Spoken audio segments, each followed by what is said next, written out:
Olá a todos.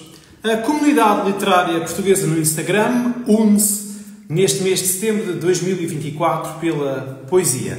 Através da hashtag Setembro Poético, com acento, e é importante salientar esta questão do acento, porque se a hashtag não tiver o acento, vai direcionar-nos imediatamente para o outro lado, que não queremos. Portanto, a hashtag é Setembro Poético com acento. Poderá acompanhar, através desta hashtag, a partilha de mais de 100 poetas, escritores, bookstagrammers e apreciadores de poesia.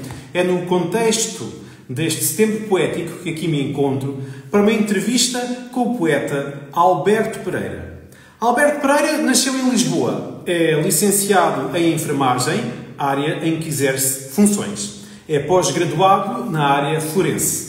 Membro do Pen Clube Português, é um premiado poeta e escritor, tendo publicado à data 12 livros, traduzidos em 11 idiomas. Hoje estaremos à conversa a respeito do seu último livro, que aqui tenho comigo, Tarkovsky, vencedor do Prémio Ulisses no ano passado. Alberto Pereira é, assim e agora, o meu convidado neste Setembro Poético.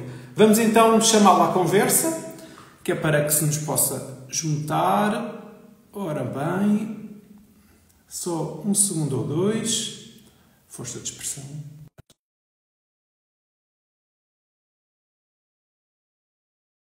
Compasso de espera. Muito bem. Já ver se aceita, se entra em direto. Boa noite a todos os que estão desse lado. Bem. Já ouço, já te vejo. Boa noite. Olá, boa noite. Tudo bem? Tudo bem, tudo bem. Ouves-me bem, vês-me bem, está tudo impecável. Tudo bem. Ok, olá Alberto, bem-vindo. Comecei por te apresentar, ainda antes de entrares. Antes de mais, em meu nome e em nome de todos os que agora nos assistem, em direto ou em diferido, agradeço-te a disponibilidade e a amabilidade com que aceitaste o convite. Será, com certeza, uma conversa enriquecedora. Espero que sim. Certamente. Ora, esta conversa, importa dizer, portanto, prende-se quase na sua totalidade sobre o poeta, sobre ti e sobre a escrita deste livro que aqui tenho e que tive muito gosto em ler. Chama-se Tarkovsky, nome do cineasta russo. Por acaso conheço-lhe a filmografia, também não tem muitos filmes, mas cada filme dele, diria, é um universo daqueles. Vamos então começar? Força. Vamos a isto. Não se pode escrever por dinheiro. Escrever é um ato de coragem. A obrigação do poeta é causar emoções espirituais, não educar idólatras. Estes são os princípios que se vinculam a dado momento do Espelho, um dos filmes do genial Tarkovsky. E, portanto, como dizia, é o cineasta que deu nome a este livro. Conheci-te pessoalmente num evento literário em Lisboa, no ano passado. E conhecerei poucos seres humanos aparentemente tão discretos como tu, de uma simplicidade e humildade desarmantes. Isto é, no trato. Todas as profissões são dignas, em teoria, e de um bom profissional, seja em que área for, requerer-se-á a humanidade como qualidade essencial. Ser enfermeiro, tratar dos outros, no entanto, parece exigir muito mais coração do que muitas outras profissões. Imagino que o contacto diário com a doença, com a morte e com a impermanência da existência te afine a sensibilidade e, porventura, a modéstia. Diz um dos teus poemas deste livro: tudo é perene, como cavalo de papel rezando no fogo. A tua poesia, ao contrário do que aparentas ser, pelo menos para mim, é profunda e complexa, abrindo caminho para a inesgotabilidade hermenêutica.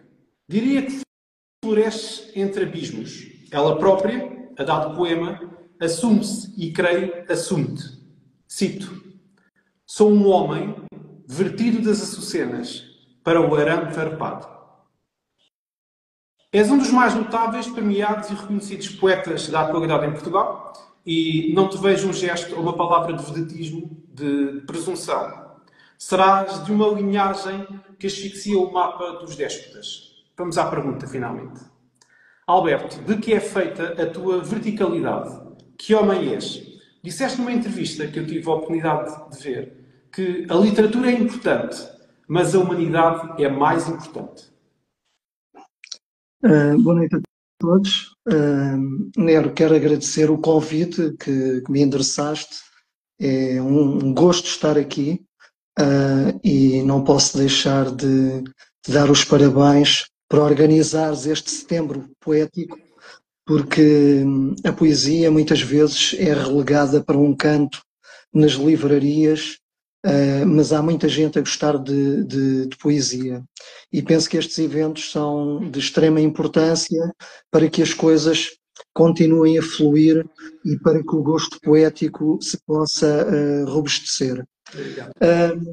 Eu vou, para entenderes melhor quem é Alberto Pereira, eu penso que seria importante fazer uma retrospectiva da minha vida para percebermos também o porquê de algumas temáticas na minha poesia, e tanto para ti como para as pessoas lá em casa será mais fácil depois discernir o que eu quero dizer com alguns poemas. E perceber uma coisa que eu costumo dizer, que é que a minha poesia gravita à volta de uma pergunta, que é: quanto tempo demora o céu a levar um tiro na cabeça? Pronto, e então eu cresci em Lisboa, na zona de Marvila, num bairro que se chamava Bairro Chinês, um bairro de lata, os famosos bairros de lata que existiam nos anos 70, 80, e a minha poesia está pejada por vários ícones dessas vivências, como referências às tabernas, à violência doméstica, porque assistia muita, cheguei a ver uma mulher a ser puxada pelos cabelos em plena rua, arrastada, havia muita violência doméstica, droga, álcool, pobreza, mulheres aprisionadas apenas nos afazeres domésticos e assaltos também.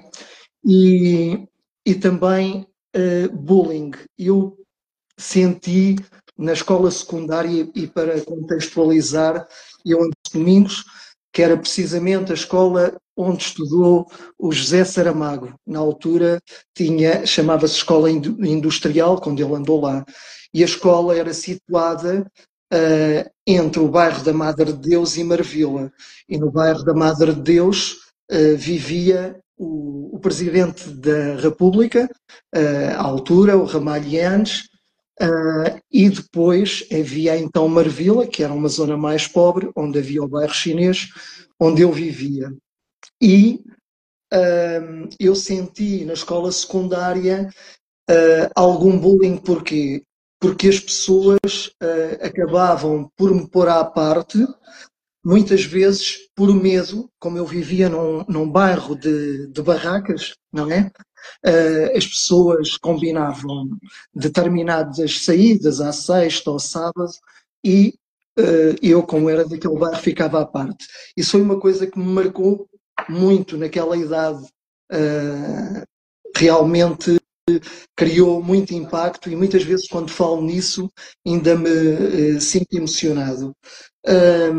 Para perceberes o contexto do bairro, era um bairro que tinha pessoas da zona de Viseu e Lamego, grande parte trabalhava na construção civil, ao final do dia juntavam-se na taberna e depois, já sabes, o álcool potencia determinado tipo de comportamentos. Dizer que também só tive água canalizada aos 25 anos, mas viver neste bairro também me preparou positivamente para outras coisas. E, como em todas as coisas, há sempre duas fações. E havia também o fascínio. Há três coisas que te posso referenciar que ainda hoje recordo com saudade. Uma delas é lembrar-me que por vezes estava sentado num carreiro e passava um senhor que chamavam o Guerra, e eu ficava fascinado porque o senhor, o telhado da casa dele dava-lhe pelo pescoço. Ele era mais alto que a casa. Mais tarde, não é? Quando me passou a inocência, percebi que a casa estava metida num nível mais baixo, daí acontecer isso. Outra coisa que esta sim recordo com umas saudades tremendas é que eu, na infância, participei, entre aspas, nos Jogos Olímpicos. Então nós organizávamos os Jogos Olímpicos no bairro, fazíamos estafetas com pedaços de madeira, passávamos uns aos outros, fazíamos o lançamento do peso com os paralelos da calçada, o lançamento do dardo com as canalizações, mas a coisa mais espetacular é que tínhamos um pódio e depois quem ganhava havia medalhas de cortiça e para quem ganhava havia uma taça. E a taça era feita com 2 garrafas de óleo cortadas, com um pau de vassoura cortado, onde encaixava uma garrafa de óleo embaixo, outra em cima, e depois tudo era forrado com pratas dos maços de tabaco já consumidos. E não me lembro nenhuma vez que eu tenha levantado algum troféu com tanta exuberância como nesse momento. E tive essa taça em minha casa inúmeros anos. E eu recordo estas coisas com muita saudade. E a terceira coisa, e esta para mim é a mais marcante, é que o telhado da minha casa, como grande parte das casas do bairro, também de dizer que a minha casa, eu costumo dizer que gostava da história dos 3 porquinhos, porque a minha casa tinha paredes de madeira e tinha uma parede que não dava para a rua, uma parede de papelão grosso. O telhado era de zinco e eu recordo com saudade o som da chuva sobre o telhado. Foi aí que aprendi muitos ritmos, quando chovia torrencialmente, quando a chuva desacelerava, e tenho muitas saudades desse tempo. A chuva para mim era uma coisa fascinante. E lembro-me, e já chegarei lá ao Gamoneda, mas lembro-me que o Gamoneda, o António Gamoneda, deves conhecer, que foi Prémio Cervantes, um grande poeta espanhol, tem 93 anos neste momento. Ele dizia uma coisa, da infância tenho 2 coisas, 2 riquezas, que são a pobreza e a chuva. E isso também criou alguma afinidade. Eu considero o António Gamoneda, no fundo, o meu mestre. Não o meu mestre por veneração, mas o meu mestre por linha filosófica. Depois, seguindo, o bairro tinha todas estas características e então a minha poesia tem muitas referências então a tudo isto que eu disse, às tabernas, à violência doméstica, à droga, por aí fora. Eu acho até que nem precisas dizer mais nada a respeito, porque se a pergunta era de onde é que te vem a verticalidade e tu estares orgulhosamente e saudosamente a lembrar um passado que não foi modesto, foi entre a miséria, não é? Eu não faço ideia do que foi.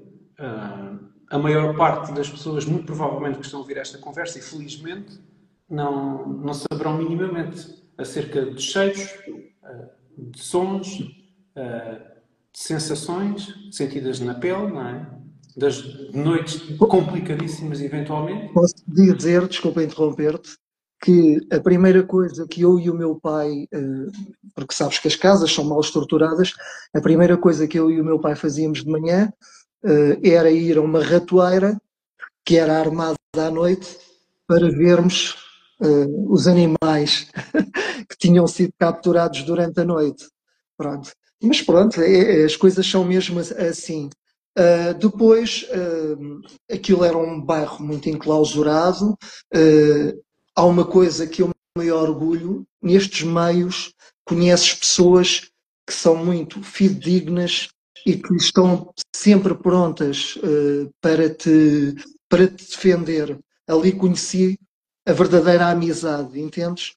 Só que era um meio pequeno e surgiu uma vontade de conhecer o mundo.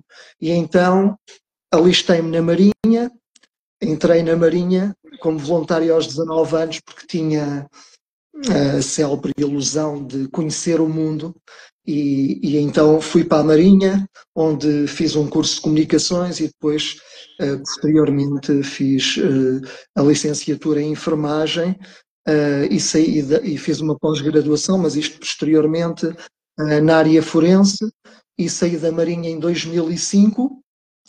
E estavas-me a perguntar quem é Alberto Pereira. Alberto Pereira é alguém que ao longo do tempo se foi tentando conectar cada vez mais com a natureza, perceber a natureza. Principalmente tenho fascínio por um dos elementos, e como sabes, o Tarkovsky tem vários elementos da natureza, como a água, o fogo, a terra. Quem vir os filmes vai perceber isso.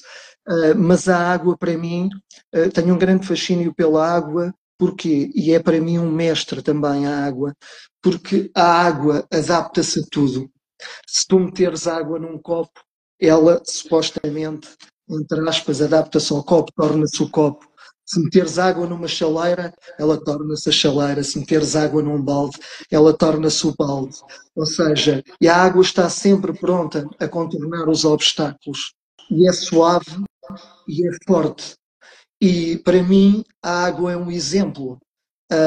E eu gosto muito de ler os clássicos taoístas como o Lao Tse, o Tao Te Ching, e no Tao Te Ching referem que o que é duro parte e perde, e o que é flexível. Tu, se tiveres um carvalho, se vier uma grande tempestade, há probabilidades, grandes probabilidades do carvalho partir com o vento, mas tens o bambu, que é uma coisa frágil, e o bambu, apesar de ser frágil, adapta-se à tempestade, é flexível e acaba por vencer, acaba por não quebrar. E isto para mim acaba por ser um exemplo de vida. Sem dúvida. E contra a verticalidade que tinhas falado, na verdade é feita do que acabei de dizer, de flexibilidade, porque na vida é extremamente importante nós sermos flexíveis perante diversas situações que nos aparecem. A ética e a frontalidade, é importante ser frontal. E a questão que colocaste da humanidade, que eu disse numa entrevista, que é verdade, fizeste um bom trabalho de campo, que a frontalidade, que a humanidade é mais importante que a literatura. Para mim isso é ponto assente, porque sem humanidade, no meu entender, não existem obras de arte. Existem sem humanidade e existem lições de egocentrismo, apenas isso. E há um ditado grego que eu gosto muito e que diz: uma sociedade cresce bem quando homens velhos plantam árvores que vão criar sombras nas quais eles nunca se sentarão. Isto é uma frase que para mim é muito poderosa. Depois, então, saio da Marinha, eu já li alguma coisa, tive acesso à literatura muito tarde, os meus pais não tinham possibilidade de me fornecer livros, mas eu na Marinha comecei a ler, até quando andava a navegar, porque fui enfermeiro do navio, com 120, tinha 120 homens a bordo, gostei imenso de estar na Marinha, conheci pessoas extraordinárias. E quando saí da Marinha, então começa o meu trajeto literário. Porquê? Porque eu acabei por ficar só no hospital, onde ainda trabalho hoje, porque, como sabes, não dá para viver só da literatura. Fiz um interregno, mas de cerca de 2 anos, mas não dá para viver da literatura, cada vez dá menos, e então nós temos de ter outra atividade. E um dia eu estou no hospital e uma doente estava aflita porque precisava que lhe retirassem uma sonda e eu arranjei forma de falar com o médico e retirarmos a sonda, e assim começa a minha história. Ela deu-me um livro de neurociência que se chamava O Homem Termómetro, e eu na altura acabei por dizer que também escrevia umas coisinhas. E ela perguntou-me, mas o que é que escreve? E eu disse, escrevo poesia. E ela disse, isso vende muito pouco. Se escrevesse um romance. E eu naquele dia, sem formação nenhuma, saí dali e durante 11 meses escrevi um romance, ou o que eu pensava que era um romance. E então comecei, quando acabei o romance, ao fim de 11 meses, comecei a enviar esse romance para as editoras. E vinham sempre aquelas respostas, não é? De rejeição, e sempre muito pomposas, que não se enquadram na nossa linha editorial. E encontrei-me então com a senhora e ela disse-me: Alberto, tens aqui umas coisas bem feitas, mas falta-te técnica, falta-te isto, falta-te aquilo. Mas no início o nosso ego não aceita estas coisas. E eu, tudo bem, ouvi a senhora, mas continuei a insistir. Até que um dia estou no hospital a falar com um médico e disse: Doutor Senalino, envio o meu livro aí para as editoras e toda a gente rejeita o livro. E ele disse-me: Alberto, o que posso fazer? O meu filho é poeta, tem uma escola de escrita criativa e podemos marcar uma reunião. E assim começa o meu trajeto literário. Marcámos uma reunião, ele veio o romance e, na altura, lembrei-me de levar a poesia e, então, quando foi a reunião, o filho do Dr. Senalino, que era o Pedro Senalino, fui à escola de escrita criativa, e ele disse-me: olha, falta-te técnica, falta-te isto, falta-te aquilo. Coincidia com o que a senhora tinha dito, mas na poesia há aqui qualquer coisa. E então eu andei na escola de escrita criativa durante 2 anos e ele foi-me ajudando a construir o livro, foi-me dando dicas. Olha, a primeira frase devia ser a última, aqui devias repetir, mas essencialmente o grande ganho de estar na escola de escrita criativa foi que ele abriu-me um leque de nomes que eu desconhecia na altura. E disse-me: deves ler Herberto Helder, Rui Belo, Daniel Faria, este, aquele. E eu comecei a ler, obedeci, segui as instruções e então abriu-se um mundo novo. E ao fim de um ano acabei então o livro de poesia e aí coloca-se sempre a questão de arranjar uma editora. Então consegui arranjar uma editora, que na altura era a Edium, que tinha sede no Porto. Contactei o editor, enviei as coisas, ele tinha um painel de pessoas que lia e que fazia a sua avaliação, e um dia ele vem a Lisboa apresentar um livro de outro autor na Barata. E eu, muito ansioso, fui à Barata, que era para o interceptar e falar com ele. Esperei, acabou a sessão e ele estava quase a ir embora e estava a falar com uma senhora. E houve ali uma altura que houve ali um interregno e eu tentei falar com ele e na altura ele disse-me: desculpe, mas eu estou aqui a falar, e eu fiquei intimidado e pensei em ir embora, mas ainda bem que esperei. Depois ele falou comigo, foi super simpático, disse que já tinha avaliado o livro, que estava interessado em publicar, e assim publiquei o primeiro livro. E chegaste finalmente à poesia. Eu reconheço a autenticidade na tua poesia em vários aspectos.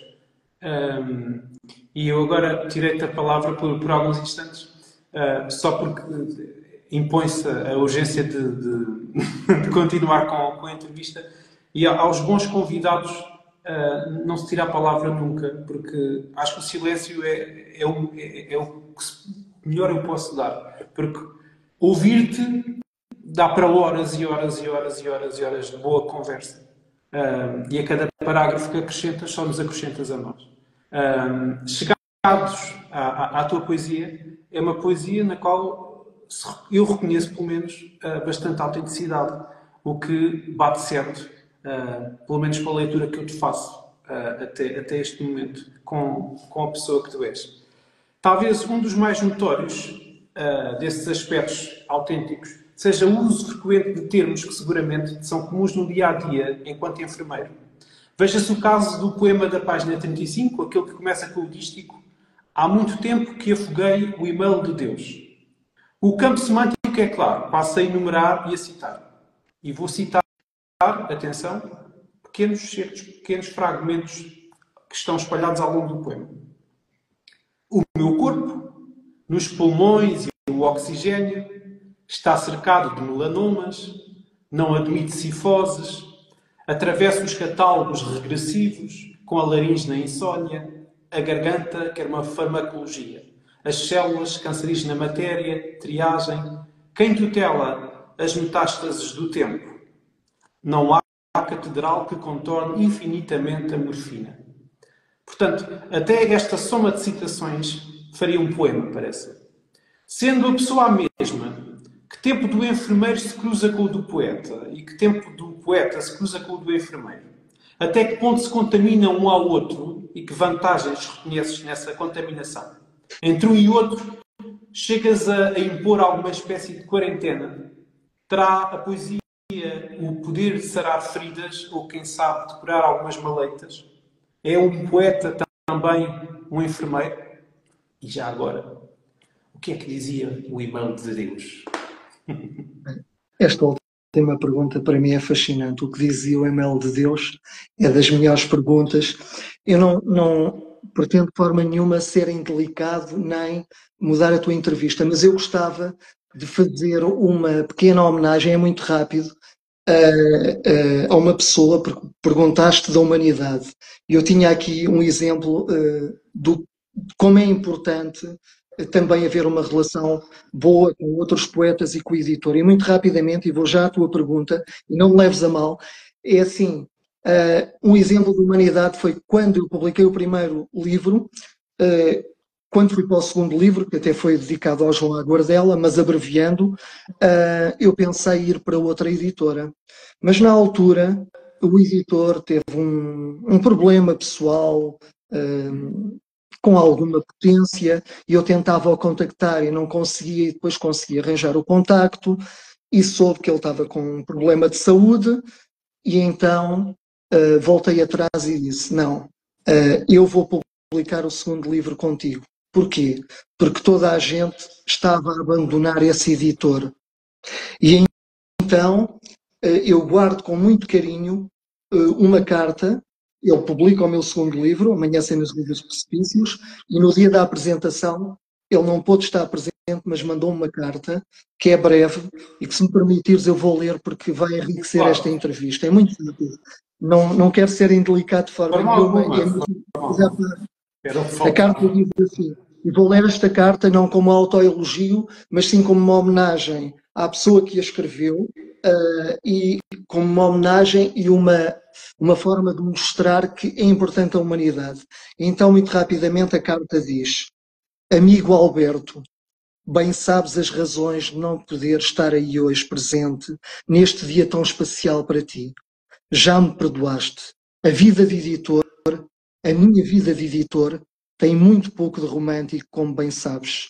Carrego o peso deste ideário pela colina de Golgotá, rumo à crucificação final. Pelo caminho, vou perdendo momentos como este que gostaria de desfrutar. Desde há 1 ano e meio começaste a preparar este teu livro. Sim, este poemário demorou pelo menos 1 ano e meio a concluir. Em certo momento comentei isso contigo. Fez-me lembrar a mítica personagem do Conto Asas de Mário de Sá Carneiro, o poeta Zagoryansky, que passou uma vida a criar o seu livro de poemas na busca da perfeição, algo que ele chamava uma arte sobre a qual a gravidade não tenha ação. E dizia: quero que os poemas oscilem no ar, livres, entregolfados, transparentes a toda a luz, a todos os corpos, subtis, imponderáveis, e concluía: até hoje não existe uma obra de arte perfeita. As maiores são excertos, e eu quero o meu poema íntegro, tão incorrigível que não lhe possam tirar uma letra sem se desmoronar, pois tu, Alberto, nesse teu labor poético, oficinal, meticuloso, entregaste-me uma obra que também tão incorrigível será que não lhe possam tirar uma letra sem se desmoronar.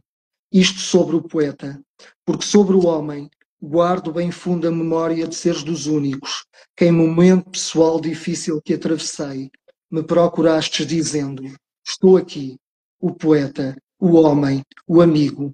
E assim fiquei a saber por lição a diferença entre um conjunto de poemas e um poemário, a diferença entre a parte e o todo, entre o excerto e o íntegro, entre o poeta e o poeta amputado de homem. Para ti, completa a minha gratidão. Esta já não importa.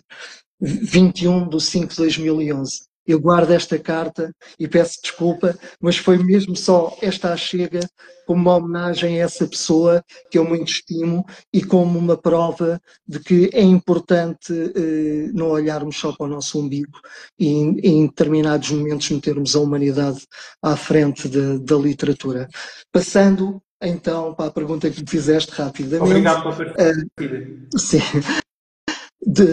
Falaste do meio hospitalar.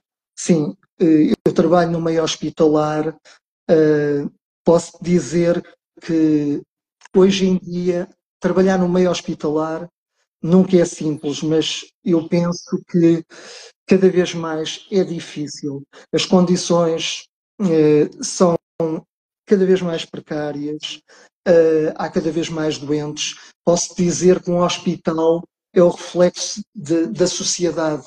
Quando a sociedade tem mais aflições monetárias, tu consegues, num hospital, perceber-te logo disso. E as pessoas não têm, ou seja, os profissionais são muito bons. Eu penso que o Serviço Nacional de Saúde vai sobrevivendo muito à conta dos excelentes profissionais que tem, mas também não é uma profissão fácil, porque estás sempre a lidar com a dor, com a morte. Tudo bem, vais-te habituando, mas nunca te habituas completamente. E hoje em dia também é um local difícil, porque a própria sociedade anda revoltada e também chega ao hospital e descarrega as suas frustrações sobre os profissionais.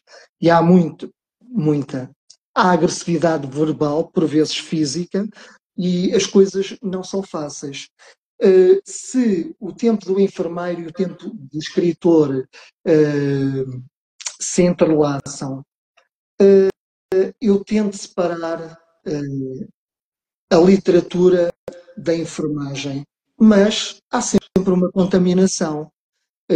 Tens razão, porque há muitos vocábulos do léxico médico, mas são colocados não para falar de saúde, normalmente, mas enquadrados noutra linguagem. Eu penso que isso é importante. Eu já tinha um convívio com a morte desde muito cedo, porque aos 16 anos, no meu bairro, cerca dos 16 anos, ainda me lembro, um domingo, assisti a um homicídio mesmo assim ao meu lado, por causa de um copo de vinho. Não sei se é do teu tempo, mas as pessoas jogavam à moeda e estavam 3 pessoas e chatearam-se por causa de um copo de vinho. O meu avô tinha uma taberna, portanto, esse universo não é assim tão distante por isso. E eu assisti a essa situação, por isso, e também a morte, eu não, é assim, todos nós, não é não ter medo da morte, não é? Quando chega a hora da verdade, todos sabemos que vamos morrer, quando chega a hora da verdade, todos nós tememos um pouco. Mas é assim, eu sempre me dediquei muito a ler, gosto muito da filosofia oriental, e a filosofia oriental também está muito virada e fala muito sobre enfrentarmos a morte, estarmos no agora. Eu gosto muito da filosofia budista e eu sempre estive virado para esse tipo de literatura, por isso a morte para mim não é algo de novo. Eu acho é que perante qualquer tipo de atrocidade tu só tens 2 caminhos. É deixares que o trauma te domine ou fazer desse evento traumático uma lição para o discernimento. E é por aí. Agora vou responder à tua grande pergunta, que eu já não vou esquecer mais. O que dizia o e-mail de Deus, não é? Isto remete para. Remete. Estou todo ouvidos. Estou Pronto, todo ouvidos. isto remete para aquele verso do início de um poema, não é? Faz já muito tempo que afoguei o e-mail de Deus. O e-mail de Deus, para mim, é muito extenso.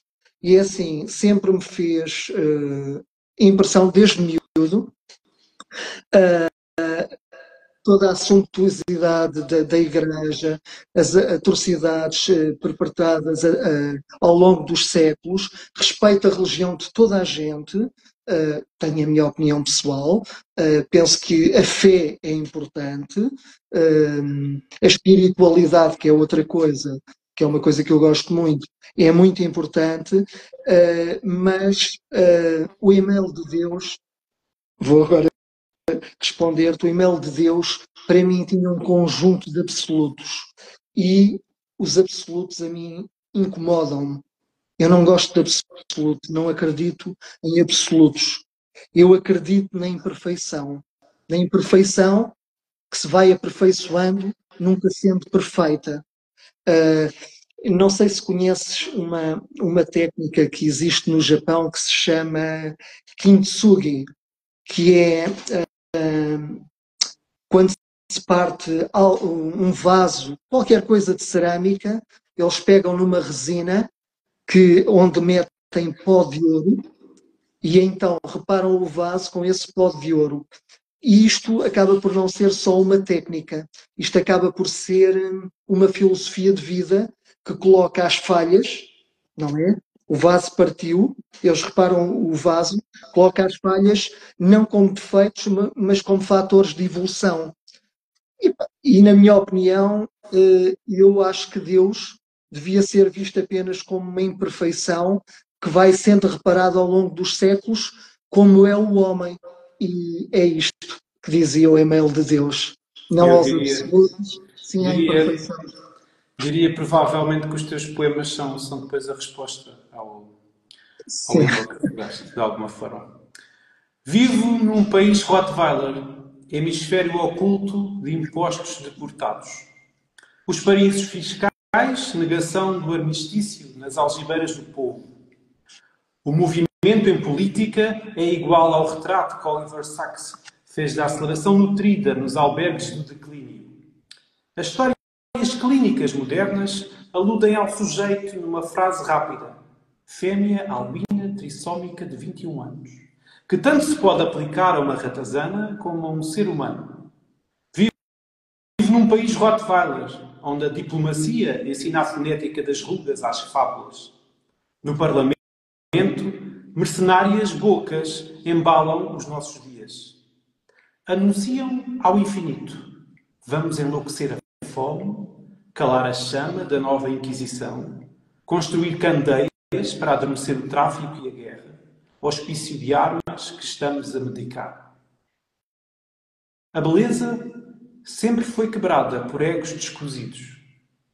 Como me equilibro perpetuamente sobre uma nação que perdeu a sensibilidade em todos os centavos? És um homem viajado, um homem com mundo, um homem de caminhos, traz código postal selvagem, como se diz alguns no teu livro. Que país viste no país dos outros, que não existe em Portugal? Que raças de cães mais admiras e, imagino, te fariam um país melhor?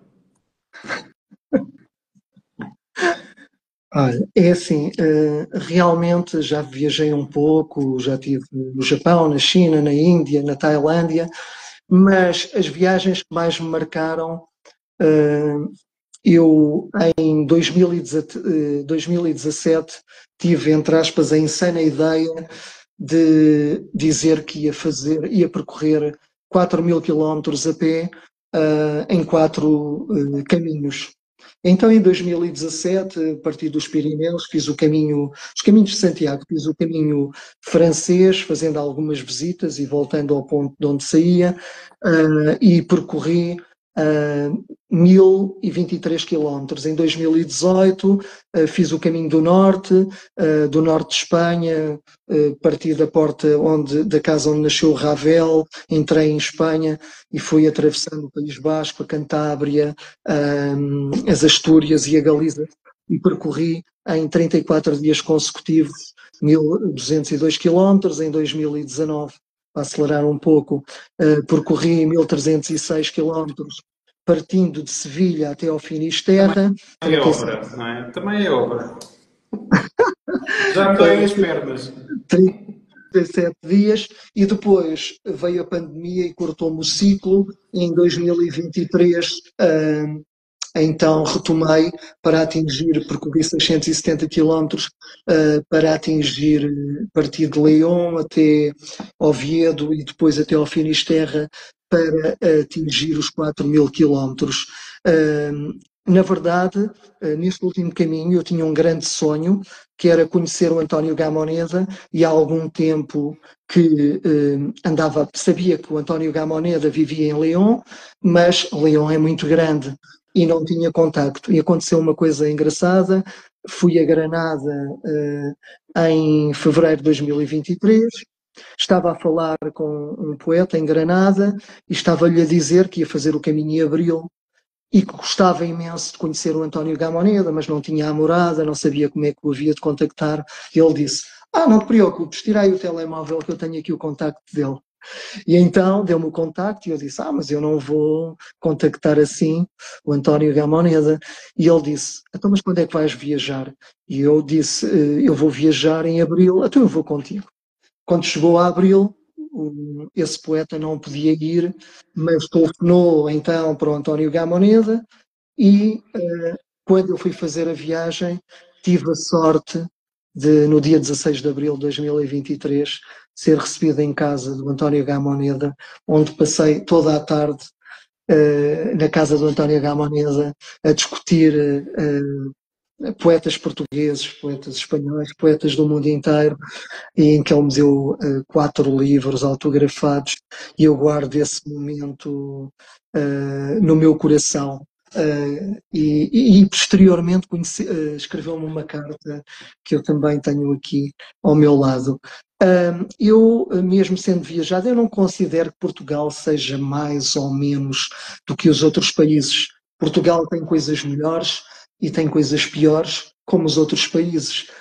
Realmente a experiência de viajar é muito interessante, porque conheces pessoas de todo o mundo. Eu não vou para o caminho, ao contrário do que me perguntavam, eu não vou para o caminho para escrever. Eu vou para o caminho para me conectar com a natureza e para potenciar a espiritualidade.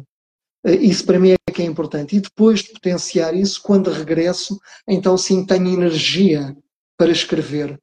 Mas não vou a pensar, vou para aqui, quero escrever isto, quero escrever aquilo. Aliás, em todos os caminhos que fiz, só escrevi 4 poemas no caminho.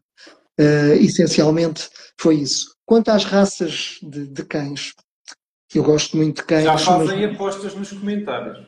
Já? Então, mas eu vou trocar aqui as voltas, porque é assim, eu não percebo de raças de cães. Como entendes, quando se lê o poema, percebes que é que está lá Rottweiler. Olha, eu tenho uma Rottweiler e é um mimo de cadela. Pronto. Mas eu sabia que quem tem Rottweiler vai defender essa questão, mas também há aquela questão que por vezes são agressivos, e foi com essa intenção que foi colocado no poema. Eu não percebo de raças de cães e tenho mais afinidade com os gatos. Aliás, tive uma gata durante 13 anos, que morreu no dia 26 de fevereiro deste ano, e que me custou muito, e gosto mais e tenho mais afinidade com os gatos. Porque não são submissos, são independentes, intuitivos e bastante ligados à espiritualidade. Mas gostava de fazer aqui uma brincadeira contigo.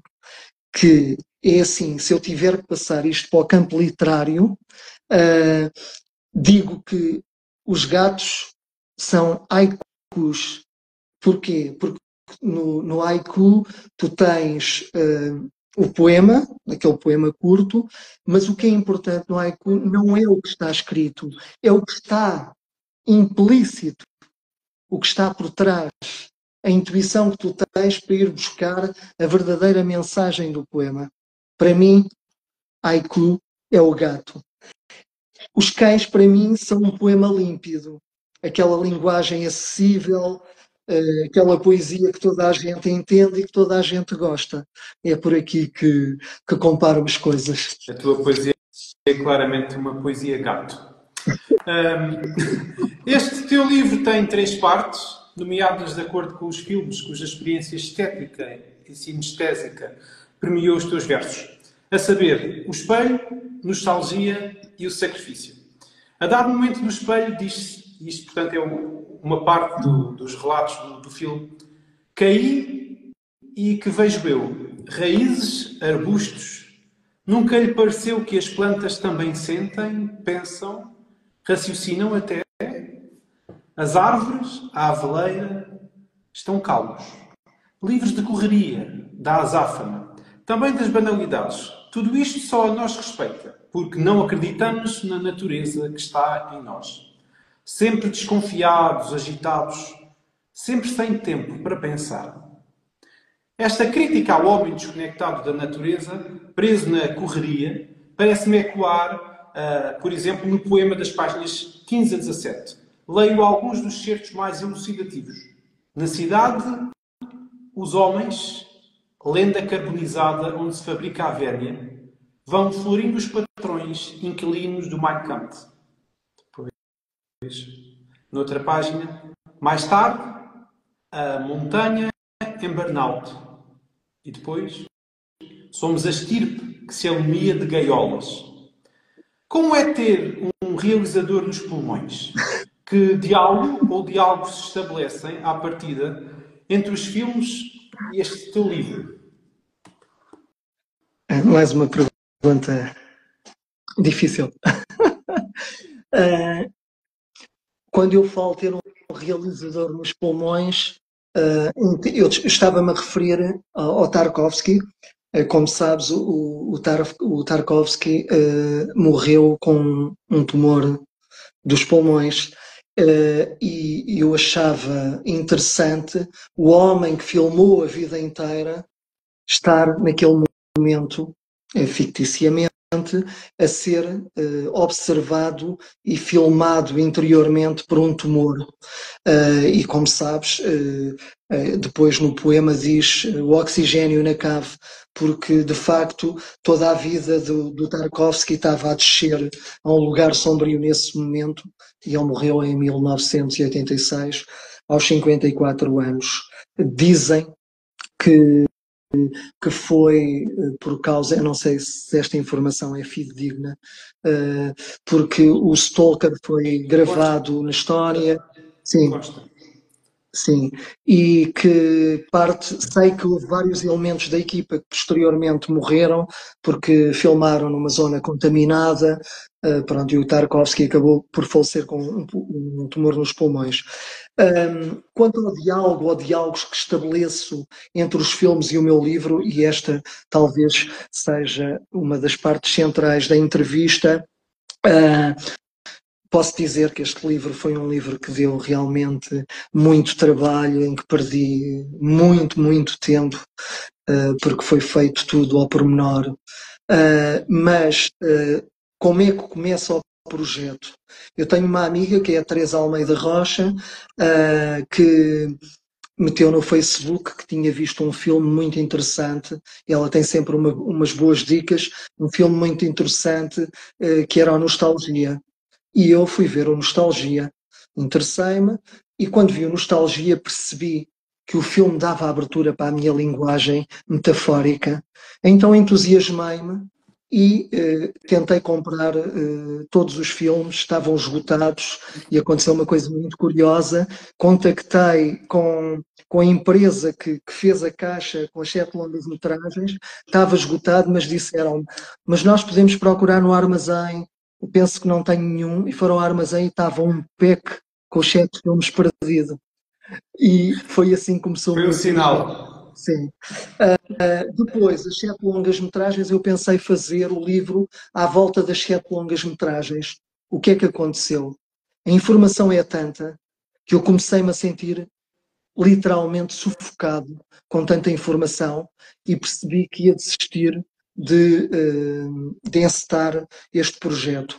E então comecei a pensar como é que eu posso encetar o projeto e então decidi escolher 3 filmes que já nomeaste e foi assim que comecei a desenvolver o projeto.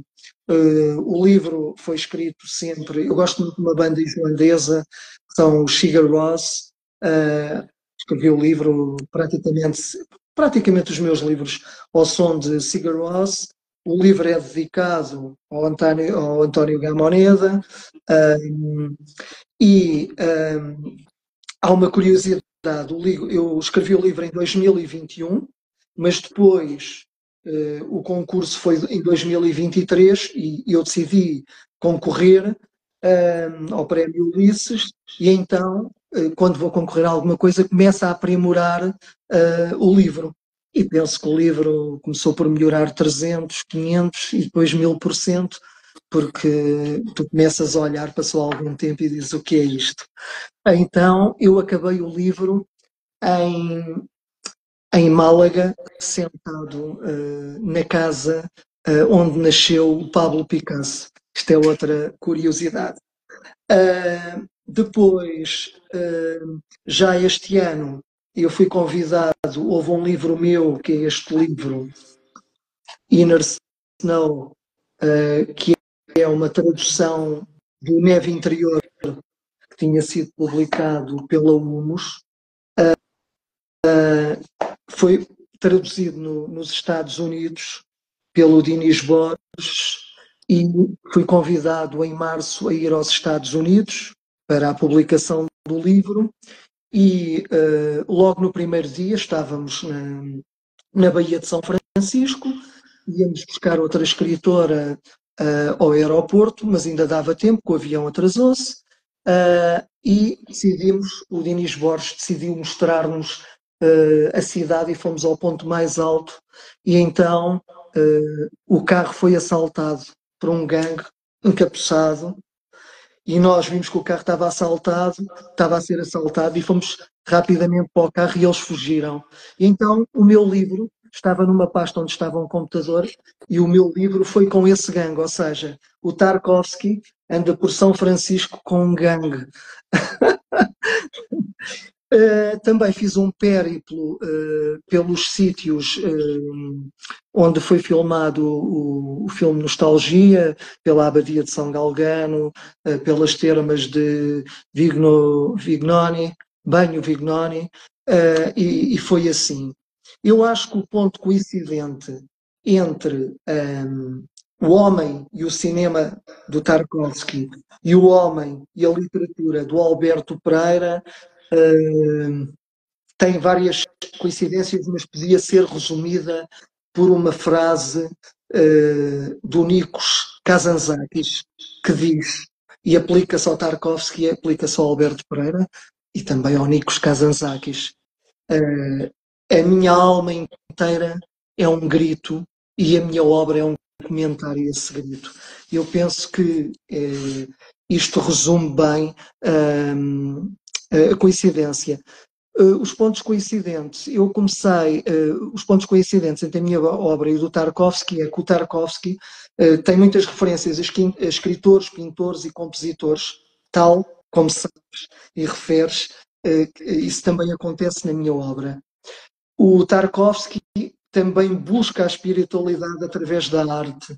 Ele até tem uma passagem que diz: a arte é uma forma de rezar. O homem vive para fazer a sua oração.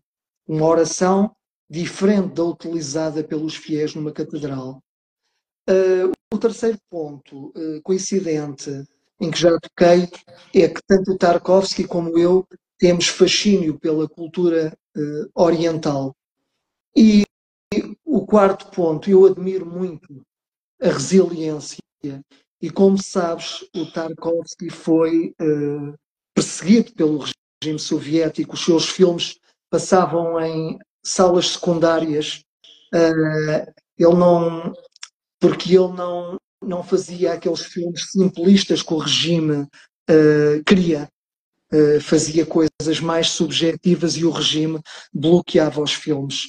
E quanto à resiliência, temos vários exemplos e há uma história de resiliência que eu gosto muito e que é do Gabriel Garcia Marques.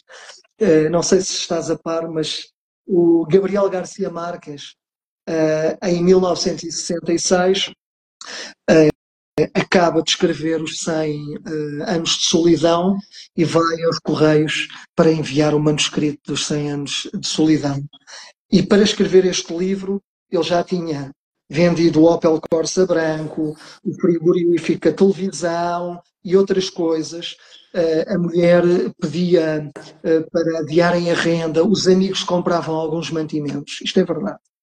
E então ele vai aos Correios com a mulher e o manuscrito tinha 490 páginas.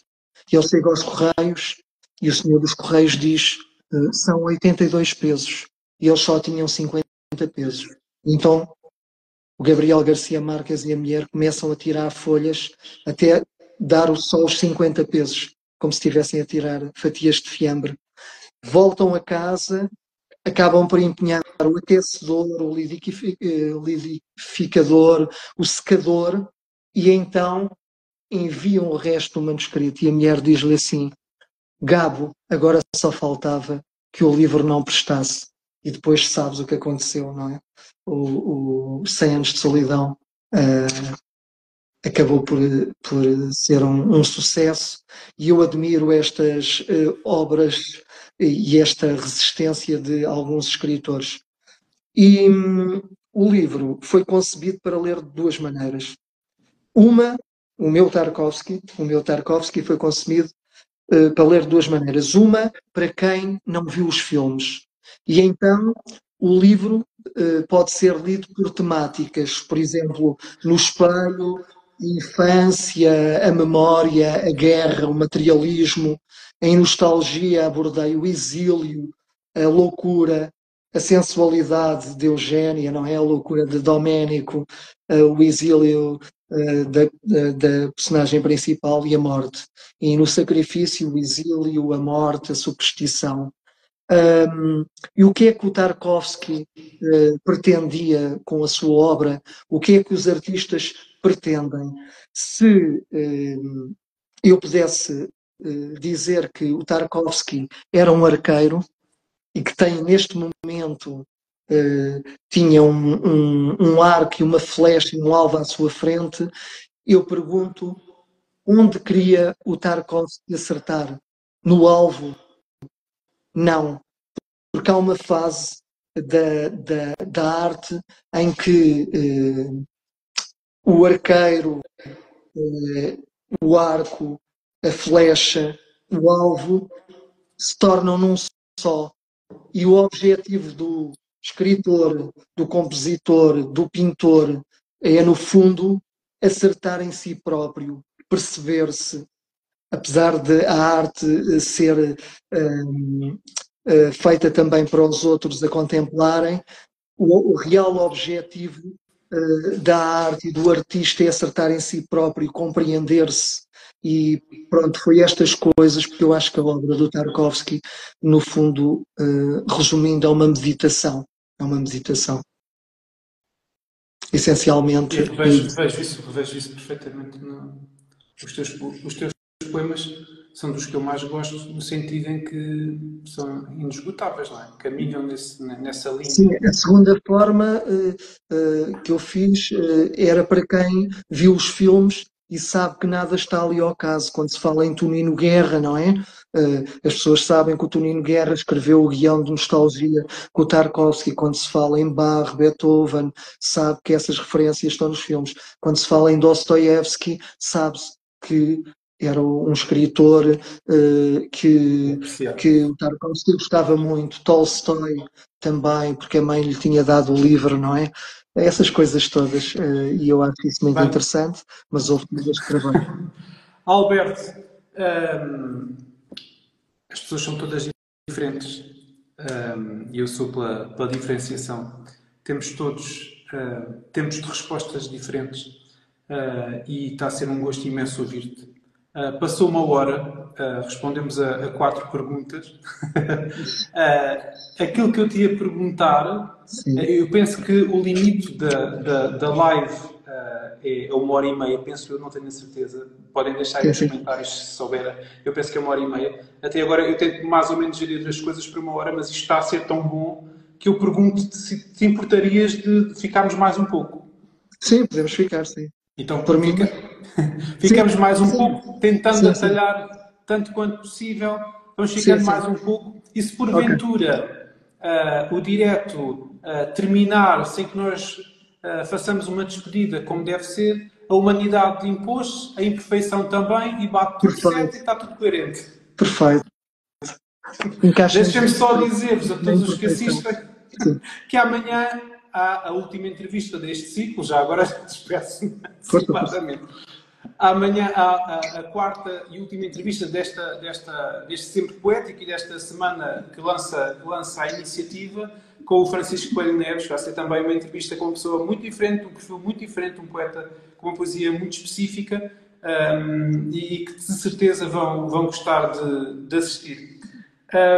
Vamos então continuar. Revisitei, a quando da preparação para esta entrevista, um dos meus escritos sobre os filmes de Tarkovsky de há uns bons anos atrás. Nele dizia eu: a natureza transforma-se diante dos nossos olhos. O vento vai e vem e serve de elo entre todas as coisas. A perfeita harmonia entre a mística do redor e os segredos maiores da existência.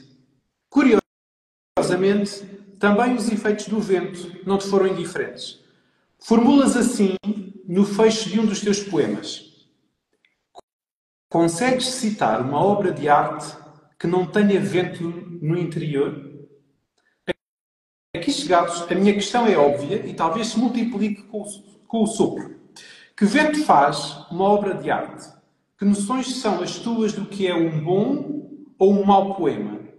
Existirão maus poemas ou um mau poema não será, no teu entender, um poema de todo? É assim, vou tentar atalhar e ser mais rápido nas respostas. É assim, na verdade, resumindo, é assim, para mim, uma obra de arte tem de ter uma coisa essencial, a inquietude. O que não tem inquietude não mexe com o leitor. As pessoas, por vezes, querem ler coisas mais, como se costuma dizer, mais leves, mas a verdadeira obra de arte para mim tem de ter inquietude. Por isso, eu na minha poesia defendo 3 coisas: a obscuridade, ou seja, não virar as costas quando temos algo de sombrio, porque vivemos numa sociedade de um positivismo exacerbado e, não, e mal concebido. E as coisas, no meu entender, não são assim.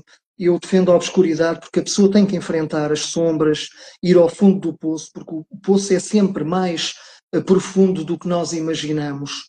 E como dizia o Cioran, amaríamos o caos, mas temos medo das suas luzes.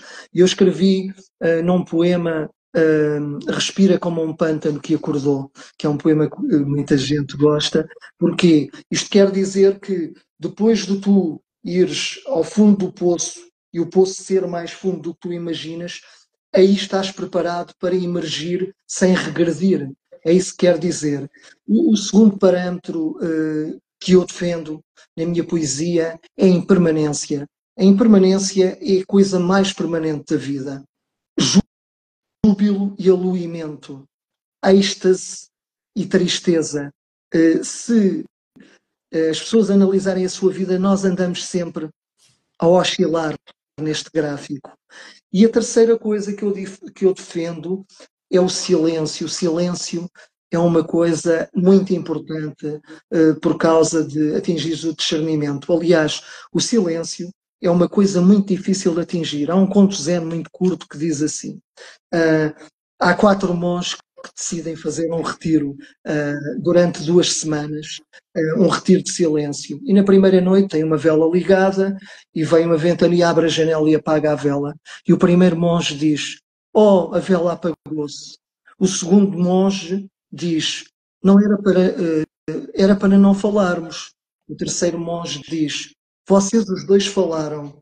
E o quarto monge, muito feliz e muito vaidoso e muito egocêntrico, diz: todos falaram menos eu. Ou seja, todos falaram. Por isso, isto mostra como é difícil manter o silêncio.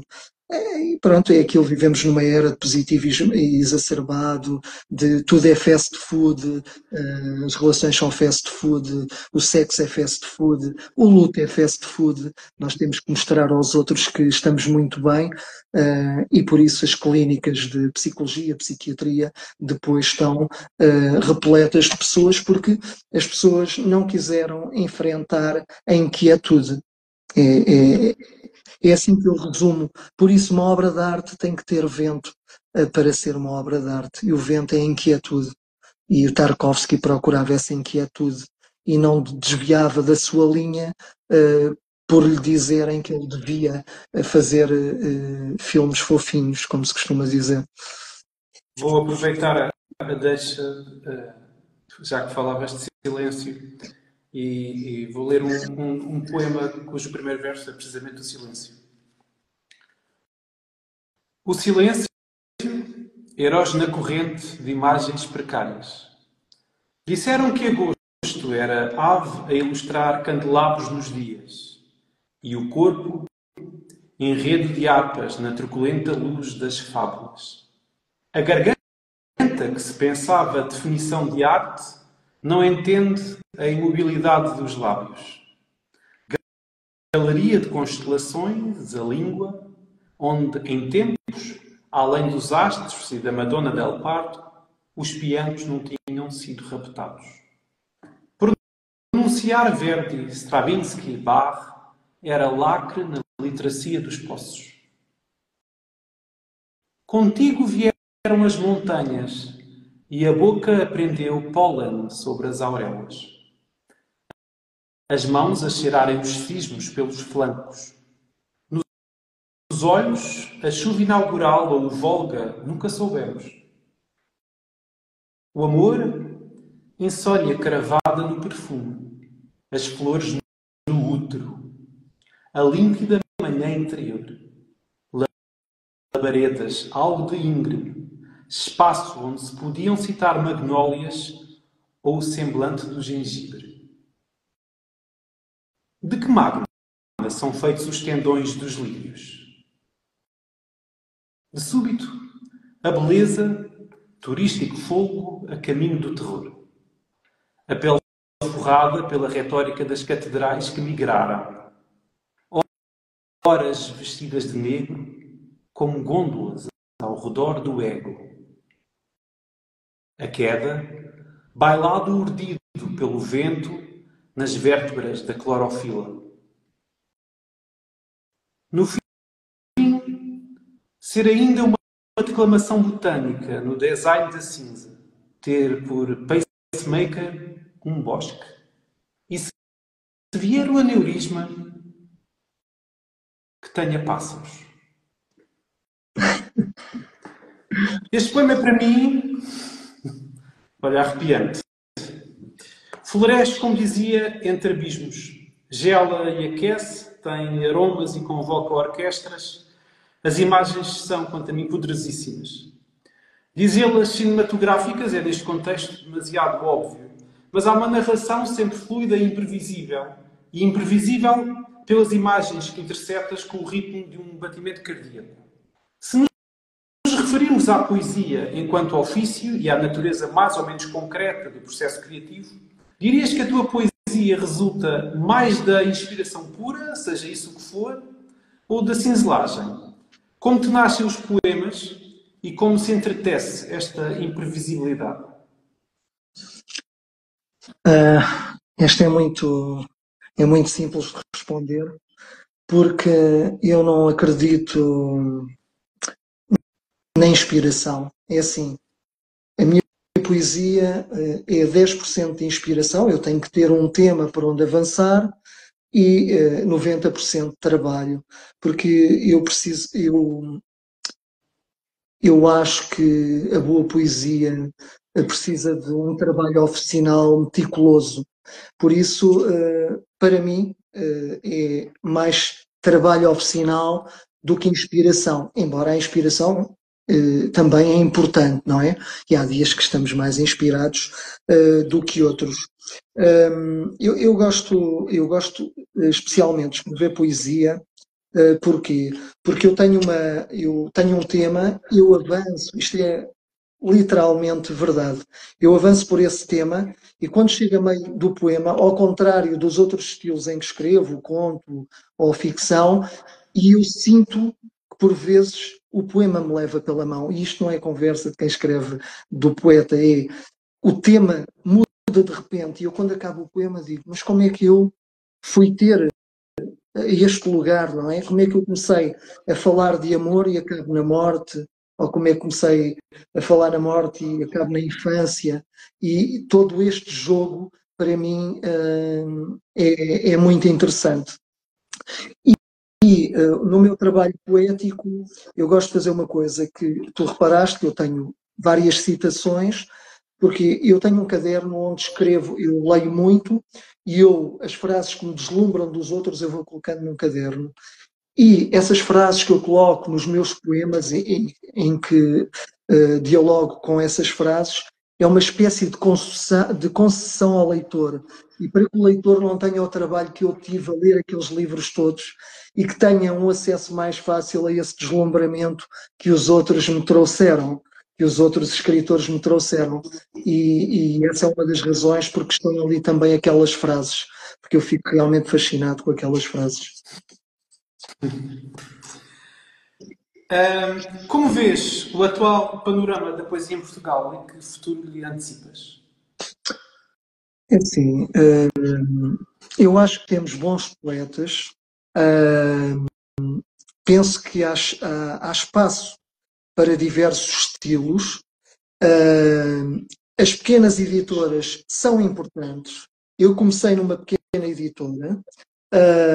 Cabe depois a cada um filtrar as editoras onde publica, mas se calhar, se eu não publicasse numa pequena editora, agora não estava aqui, certo? Porque é difícil penetrar neste meio, como sabes. Eu penso que cabe depois ao poeta, ao escritor, fazer o resto do trabalho, que é ir robustecendo o seu conhecimento, a sua cultura, lendo grandes obras, procurando coisas novas. Isso é muito importante. E eu penso que depois há muita gente a publicar nessas editoras que eu considero importantes, mas eu nem editoras, e algumas no fundo, nem são editoras, no meu entender, são gráficas. Algumas, porque não há cuidado de revisão, não há cuidado de nada. Uma gafe, duas gafes passam nos livros, em todos os livros, mesmo nas grandes editoras. Mas também penso que há poesia muito fraca a ser publicada, mas isso cabe a cada um. As pessoas têm direito a realizar os seus sonhos e eu isso não critico. Eu acho é que cada um depois, se quer subir a um outro patamar, deve trabalhar para ver os vários ângulos que a arte tem e não ver só um ou dois ângulos. É um bocado por aí. Gostei que a tónica da tua resposta fosse no trabalho, precisamente, no trabalho do ofício da escrita e não propriamente na rede de contactos, que sabemos às vezes também é Sim, importante, não é? sim. Para essas coisas. isso é um combate que ficará para outra altura. Mas diz. Importa lembrar que no próximo sábado estarás na Feira do Livro de Belém para uma sessão de autógrafos pelas 17 horas no pavilhão da The Poets and Dragon Society. Portanto, convidamos toda a gente que nos está a assistir. Antes de mais, a seguir o Alberto Pereira no Instagram, com certeza. E depois, se puder, dar um saltinho, portanto, aos jardins do Palácio, não é? Para fazer uma visita. Se calhar até trocar 2 ou 3 dedos de conversa na continuidade desta. Será ótimo. Se ainda não tiveram Será um terem a gosto. oportunidade de o ter. Que livros são os próximos e que livros te faltam escrever? Olha, é assim, eu tenho 3 livros de poesia prontos. Claro que quando for para publicar vou ter que rever os livros e sei que vou ter muito trabalho, tal como aconteceu das outras vezes. Como sabes, até numa conversa informal falámos nisso, em alguns livros tive alguns rituais, Viagem à Demência dos Pássaros. Eu adoro. Então esses rituais davam para uma conversa.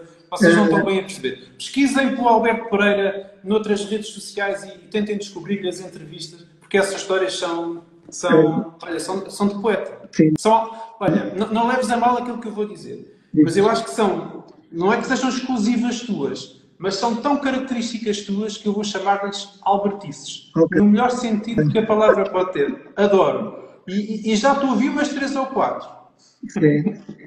Sim, que escrevi o primeiro verso de todos os poemas frente à mesma árvore, entre as 7h20 e as 7h40 num parque de estacionamento, que levei um romance que supostamente, um livro de ficção, né, eles chamam, que escrevi há 6 anos e que estou a tentar reescrever, principalmente uma personagem feminina agora, e que eu quero que seja o próximo livro que vou publicar. Eu levei esse livro à maratona. Simbolicamente a maratona é uma coisa longa, só corri essa maratona, mas cortei a meta com o meu romance, porque um romance é uma coisa longa e que se prolonga e que dá muito trabalho. E há uma coisa importante, este livro, que livros me faltam escrever? Eu penso que este livro tem uma coisa importante, é um livro que tem uma característica, é um livro para tentar enlouquecer o leitor. Enlouquecer no bom sentido. Tanto que a frase de epígrafe do livro é do Robert Walser e que diz: não estou aqui para escrever, mas sim para enlouquecer. E é uma história que me está a dar muito gosto. Começou com 250 páginas, já vai só em 150, e se eu prolongar mais anos penso que fica sem nenhuma página, e se calhar vou inventar uma forma de publicar um livro sem nenhuma página. Também já fiz outra coisa engraçada. Fiz um livro, houve um projeto durante a pandemia que se chamava de Universal Poem, em que tu podias escrever, fazer entradas, várias entradas, até 70 caracteres, e eu fiz um livro de aforismos, a que chamei Aforismos a 600 anos de luz, que foi enviado de Punta Arenas, no Chile, para a nebulosa Saco de Carvão a 600 anos de luz. Transformaram o código binário em ondas de rádio, criaram um braço, uma equipa dinamarquesa criou um braço robótico, e depois essas ondas foram enviadas 3 vezes para o satélite e foram em direção à nebulosa Saco de Carvão, onde supostamente chegam daqui a 600 anos. E essencialmente é isto. Aqui pelos comentários já falam em albertices, portanto parece que te vou. É uma honra e um privilégio gigante ter-te como convidado. Mais uma vez, obrigado. Alberto, pergunto-te, qual é o desígnio da verticalidade? O desígnio da verticalidade, para mim, é desabar sem dióxido de carbono na biografia. É isso. Obrigado. Muito obrigado. Se os astros colaborarem, a nossa conversa fica agora disponível na secção de vídeos aqui do nosso perfil de Instagram, tanto o meu como o do Alberto. Guardem para ver ou rever depois. valerá a pena com toda a certeza. Partilhem com quem desejem contagiar de poesia. Até 30 de setembro, continuem a seguir a hashtag Setembro Poético, com acento, e a partilhar poesia. Volto à conversa já amanhã, pela mesma hora, pelas 21h30, para uma entrevista ao poeta Francisco Coelho Neves. Obrigado a todos, obrigado Alberto. Muito obrigado a todos. Obrigado. Obrigado. Foi um gosto. Olá a todos. A comunidade literária portuguesa no Instagram une-se neste mês de setembro de 2024 pela poesia. Através da hashtag Setembro Poético, com acento, e é importante salientar esta questão do acento, porque se a hashtag não tiver o acento, vai direcionar-nos imediatamente para o outro lado, que não queremos. Portanto, hashtag é Setembro Poético com acento. Poderá acompanhar, através desta hashtag, a partilha de mais de 100 poetas, escritores, bookstagrammers e apreciadores de poesia. É no contexto deste Setembro Poético que aqui me encontro para uma entrevista com o poeta Alberto Pereira. Alberto Pereira nasceu em Lisboa. É licenciado em enfermagem, área em que exerce funções. É pós-graduado na área forense. Membro do Pen Clube Português, é um premiado poeta e escritor, tendo publicado à data 12 livros, traduzidos em 11 idiomas. Hoje estaremos à conversa a respeito do seu último livro, que aqui tenho comigo, Tarkovsky, vencedor do Prémio Ulisses no ano passado. Alberto Pereira é, assim e agora, o meu convidado neste Setembro Poético. Vamos então chamá-lo à conversa, que é para que se nos possa juntar. Ora bem... Só um segundo ou dois. Força de expressão.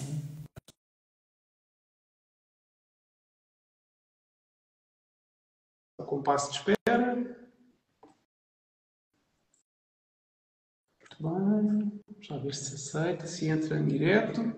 Boa noite a todos os que estão desse lado. Bem. Já ouço, já te vejo. Boa noite. Olá, boa noite. Tudo bem?